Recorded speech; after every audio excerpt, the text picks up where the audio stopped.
STAX have developed this astonishing sound. It's black culture, but it's being made by an interracial group with elements of white pop and country and creating this new fusion.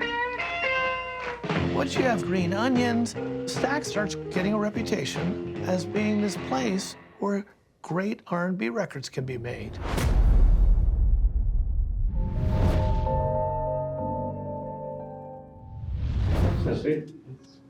Soulsville U.S.A. is the story of an incredible group of artists who, in the depths of segregation in Memphis, Tennessee, decided to come together in an interracial fashion and make some of the greatest American music ever made in the history of ever. So for me, it was really about the music first.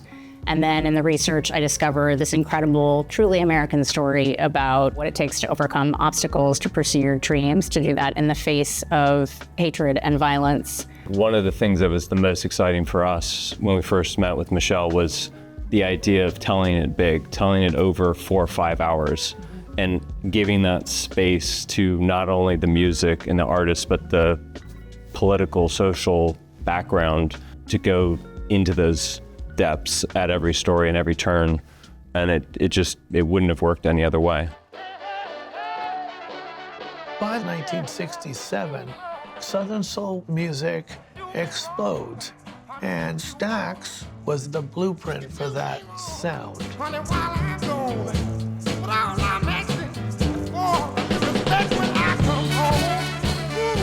A lot of the STAX artists did not feel that their story had been told. There had been other tellings of their story, but they felt like it was time that their story was being told from their point of view. And their story is an important story. It's American history, and it is still very important today. My job was to be a conduit for the stories that they felt hadn't been brought to the fore. I think this is a story of a kind of music that we listen to all the time. Like Hold On, I'm Coming is one of the greatest hits. It's played in airports, it's played at bar mitzvahs, it's like played at graduations. It's become part of the American canon. It's also a story about a group of people who really had a much bigger vision for what their music would bring about, it was a label that saw itself as being an economic anchor in a city that had been ignored.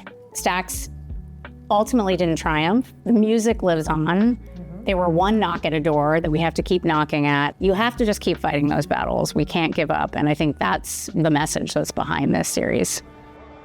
When I think about kids who had to come through myth just to go to school, but they went anyway.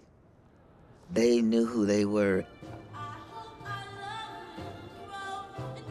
I knew who I was.